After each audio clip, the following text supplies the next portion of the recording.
दर्पण सूत्र या दर्पण समीकरण 1/m बराबर 1/v प्लस 1/q। थोड़ी सामान्य बातें समझते हैं है क्या। अगर u की बात करें तो ये ध्रुव से वस्तु तक की दूरी, ध्रुव से वस्तु तक की दूरी। बात सुनाई, आपको दर्पण लिखा मिल जाए तो आप डिस्टेंस जो नापते हैं वो ध्रुव से नापते हैं, और लेंस है तो वहां पर ऑप्टिकल सेंटर यानी कि प्रकाश के केंद्र से नापते हैं। तो ध्रुव दर्पण है आपका, कौन दर्पण है आपका?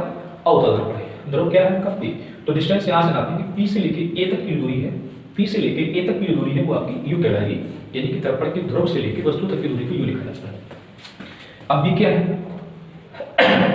B है बच्चों ध्रुव से लेके इमेज तक की दूरी, ध्रुव से लेके इमेज तक की दूरी प्रतिबिंब की। स्मॉल f क्या है? ये है फोकस, ये है बच्चों आपकी फोकस दूरी।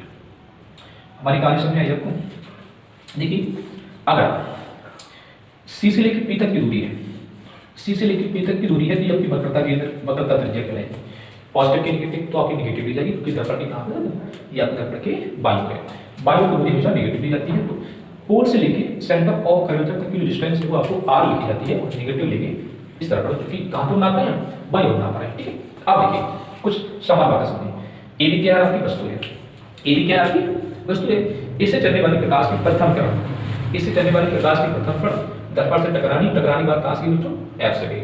F अगर आपके मन में बन रहा होगा तो इसका जवाब ये है कि अगर कोई भी कण मुक्त के समांतर है, कोई भी कण मुक्त के समांतर है तो टकरानी बात हमेशा F से जाएगी। दूसरी कण कहां से डाली? वक्रता केंद्र से डाली, वक्रता केंद्र से डाली, जैसी टकरानी तो वैसी वापस मार्ग में लौट गई, जैसी डाली टकराने बाद वैसी लौट जाएगी।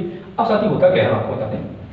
आपके मन में एक बात और चल रही है कि आपने दो ही किरणें क्यों डाली, तो ये वस्तु से चलने वाली हजारों किरणें होती हैं, अनंत किरणें होती हैं, दो किरणें क्यों डाली? अब आपको बताते हैं कि इमेज की पोजीशन ज्ञात करने के लिए सिर्फ दो किरणें आप अपने स्वतंत्र डालो, चाहे 10 डालो, चाहे 50 डालो, चाहे 100 डालो। इमेज जहां दो किरणों से बनेगा उतनी हजारों किरणों से बनेगा। ठीक, तो शुद्धता की दृष्टि को ध्यान में रखते हुए हम दो किरणें डाल देते हैं जो आपको समझ में आए कि हम कहां से डालें ताकि इमेज हम बना सकें। ठीक, तो ये दूसरा नियम, ये भी नियम कह सकते हैं कि वक्रता केंद्र से जाने वाली प्रकाश की किरण हम उसी मार्ग से लौट जाती है। आपको यहाँ पर इमेज बनाने के प्रतिबिंब भी आपको बता दें कि अगर कोई कण मुख के समांतर है, अगर कोई कण मुख के समांतर है तो टकराने की बात हमेशा F से जाएगी, और वक्रता केंद्र से डाली, और वक्रता केंद्र से डालोगे तो टकराने के बाद वापस उसी मार्ग में लौट जाएगी, और आप F से डालोगे इस तरह से डालोगे आप तो टकराने के बाद मुख के समांतर हो जाएगी। देखिए हो गया। ठीक, एक कण साथियों जहां पर एक दूसरे को इंटरसेक्ट कर जाती है, ये कण जहां दूसरे को काट जाती है वहीं पर वस्तु की इमेज बनती है।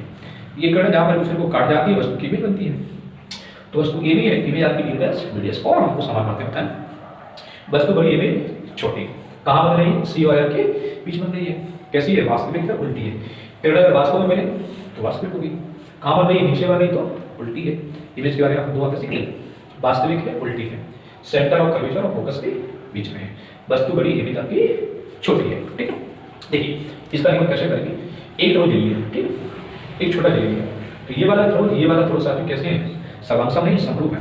कभी कभी बड़ा डाउट अगर आता है कि सर्वांशम क्या होता है, समरूप क्या होता है, तो आपको बताना है। एक ही शकल के दो बच्चे, एक ही शकल के दो बच्चे हैं, शकल एक है और लंबाई चौड़ाई बराबर तो समरूप है, और शकल भी एक है, लंबाई चौड़ाई बराबर तो समरूप। एक एग्जाम्पल क्या होता है, देखिए एक ध्रुव साथी जो है और एक ध्रुव आपका जो है, ठीक है, दोनों समकोण त्रिभुज हैं, ये भी समकोण है, ये बड़ा है छोटा है, तो समरूप। सर्वांशम नहीं, अगर एक से बना दे, बिल्कुल एक से, देखिए जितना बड़ा जे उतना ही बड़ा जे बना दे, जितना बड़ा जे है उतना ही बड़ा बना दे तो सर्वांशम है। अगर जे वाला उठा के इस पर रख दें तो ये वाला ध्रुव इस पर पूरा पूरा ढक लेगा, अगर पूरा पूरा ढक जाए तो सर्वांशम, पूरा पूरा ना ढके और शकल एक ही तो आपका समरूप से। ये हमारा हाथ का पंजा रखना रख दिया, हमारा हाथ का पंजा हाथ के पंजे से कैसा है? सर्वांशम। छोटे बच्चे के हाथ का पंजा, हमारा हाथ का पंजा समरूप है, सर्वांशम नहीं है। ठीक, पंजा उसका भी, पंजा हमारा भी है, तो कैसा है? समरूप। रूप समान है लेकिन उसका जो आकार है वो क्या है? अलग। ठीक, तो यहाँ पर अगर बात करेंगे ये वाली त्रिभुज की, ये वाली त्रिभुज की, तो कैसे समरूप त्रिभुज होगी। देखिए क्या लिख रहे हैं, त्रिभुज ABC और त्रिभुज A'BC समरूप त्रिभुज है। कैसे सकते हैं? समरूप त्रिभुज है। अब देखिए इनकी का मतलब क्या हुआ? समरूप त्रिभुज की संलग्न भुजा का अनुपात बराबर होता है। देखिए इसकी बड़ी भुजा क्या है? E, तो बड़ी भुजा AB हुआ बटे यानी लंब भुजा, खड़ी भुजा। इसकी खड़ी भुजा क्या है? A' लिख लो भाई, A' B' बराबर। इसकी चतुर्भुजा क्या है? ए सी लिख लो। इसकी क्षैतिज क्या है ई डैश सी डैश, तो इसकी लिख लो ई डैश सी डैश, समीकरण नंबर 1 है। कहानी क्लियर हुई है। अब देखिए इस वाले त्रिभुज की कहानी, इस वाले कहानी हमने निपटा दी। छोटे वाले का ये छोटा वाला और ये छोटा वाला, ठीक है, ये छोटा वाला और ये छोटा वाला। देखिए अब क्या करेंगे, त्रिभुज इसका नाम है ए डैश बी डैश एफ, त्रिभुज ए डैश बी डैश एफ और त्रिभुज इसका नाम देखिए क्या हो जाएगा एम डी एफ, और इसका नाम हो जाएगा एम डी एफ समरूप त्रिभुज, समरूप त्रिभुज है। ठीक सर, इसकी बड़ी वजह क्या है एम डी है, एम डी लिखो भाई, खड़ी वजह बटे इसकी खड़ी वजह क्या है छोटे वाले में ए डैश बी डैश लिख लो बराबर, इसकी छठ वजह क्या हो जाएगी एफ डी लिख लो बटे इसकी छत्तीस क्या हो जाएगी ए डैश एफ, तो ए डैश एफ। अब देखिए जितना साथियों एम डी है उतना कितना है ए बी है, तो जहाँ पर एम डी है, जहाँ पर साथियों एम डी है वहाँ पर क्या लिख सकते हैं हम लोग, देखिए जितना एम डी उतना ए बी है, ए बी लिख सकते हैं। तो जहाँ पर हमारा एम डी लिखा हुआ है यहाँ पर हम ए बी रिप्लेस कर सकते हैं, तो क्या बनेगा आपका बना सॉरी हाँ ठीक है ए बी बटे ए डैश बी डैश बराबर क्या बनेगा एफ डी बटे ए डैश एफ, समीकरण नंबर 2 डैश। यहाँ तक कोई आपत्ति नहीं होना चाहिए आपको। एक बार मैं फिर वापस बोल दूँगा आपको, इसमें हमने क्या किया दो त्रिभुज लिए, एक ये वाला त्रिभुज, एक ये वाला त्रिभुज, एक ये वाला त्रिभुज और एक वाला त्रिभुज, ये दोनों आपके समरूप त्रिभुज हैं। तो खड़ी हो जा, इसकी खड़ी हो जा ले लो, फिर इसकी खड़ी हो जा, इसकी खड़ी हो जा, फिर इसकी खड़ी हो जा, इसकी खड़ी और इसकी खड़ी, ठीक है। लंबन बट्टी छेद, लंबन बट्टी छेद का कॉन्सेप्ट हमने अप्लाई किया। अब एक दो की तुलना कर दो या एक दो को बराबर कर दो, जस्ट करना है समीकरण एक और समीकरण एक और दूसरी तुलना करो। जो जब तुलना करोगे तो जीवन बढ़ जाएगी, ए बी बटे a dash b dash, a b बटे ए डी बटे कैसा कीजिए बराबर है। तो यहाँ पर क्या मिलेगा, यहाँ मिलेगा ए सी बटे ए डैश सी, यहाँ पर क्या मिलेगा, यहाँ पर मिलेगा एफ डी बटे ए डैश एफ डी बटे ए डैश। अब देखिए आपके सिलेबस में दर्पण छोटे द्वारा के हैं, इसका द्वारक बहुत छोटा होता है, ये यहाँ से लेके यहाँ तक डिस्टेंस आपको बहुत बड़ी दिख रही है, समझाने के लिए ऐसा बनाया गया है, लेकिन दर्पण का द्वारक बहुत छोटा होता है। जब दर्पण का द्वारक साथी बहुत छोटा होगा तो एक बार वापस आपको समझा दें कि ये वाला बिंदु की उपलब्धि करके आ जाए, तो जब लंब डालेंगे इसका समझ चलेगा, तो फिर ये डिस्टेंस आपको डी दिखाई दे रही है, ये ना के बराबर हो जाएगी, डी भी आपकी ना के बराबर हो जाएगी। फिर हम ये कह सकते हैं कि एफ डी, देखिए जो एफ डी में कोई अंतर नहीं रहेगा, यानी कि एफ डी और एफ डी लगभग बराबर होगी इसके एफ डी, ठीक है। तो जहाँ पर एफ डी लिखा है ए सी बटे ए डैश सी, जहाँ पर एफ डी लिखा मैंने लिख दिया एफ डी बटे क्या लिख दिया हमने ए डैश एफ। ये समीकरण नंबर 3 है आप, ठीक है। आप जो हमें दूरियां ज्ञात है वो कौन कौन सी दूरियां ज्ञात हैं, वस्तु से लेकर ध्रुव तक की दूरी हमें ज्ञात है, इमेज से लेकर ध्रुव तक की दूरी ज्ञात है, प्रिंसिपल फोकस से लेकर पोल तक की डिस्टेंस मालूम, बकाया डिस्टेंस अननोन है। उसका क्या है यहाँ पर ए सी लिखा है, ए सी ये आपका ए सी लिखा है ए सी, तो हम कह सकते हैं यदि ए पी से सी पी घटा दिया जाए तो ए सी बच जाएगा, यदि ए पी से आपका सी पी घटा दे तो ए सी बच जाएगा।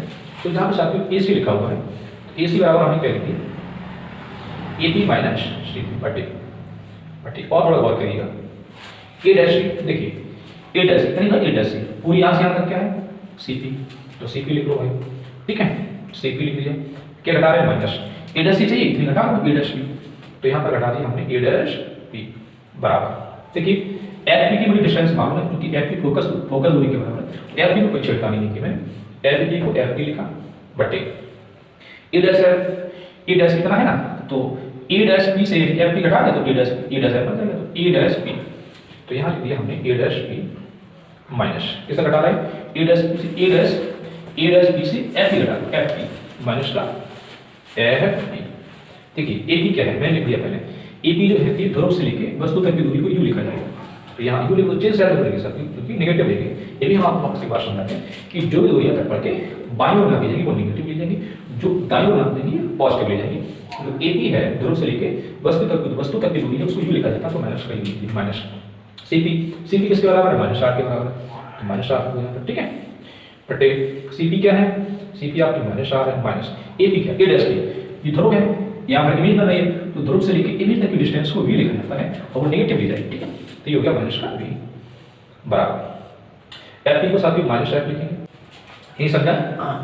चूंकि साथियों एक सूत्र होता है एफ बराबर आर बटे 2, तो आर बराबर क्या लिख सकते हैं, आर बराबर हम लिख सकते हैं 2f।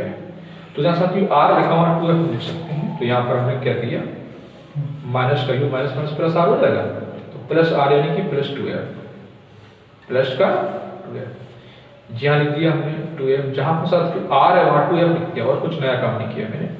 b बराबर माइनस का f जो हो जाएगा माइनस का v प्लस का क्रॉस मल्टीप्लाई कर दें, ठीक है। माइनस का v बना हुआ माइनस का v। अब गुणा करेंगे, अब आगे देखिए तो u का कर लो b में, u का v में करेंगे तो क्या आएगा u भी आएगा, u का v में u भी आ गया।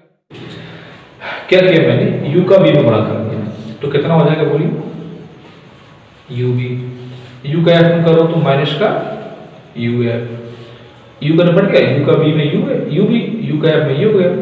अब यहाँ कर दो माइनस का 2f, f का f में करोगे तो कितना आएगा 2f स्क्वायर बराबर मान प्लस हो जाएगा, कितना आ जाएगा 2f स्क्वायर और ये हो जाएगा माइनस का v।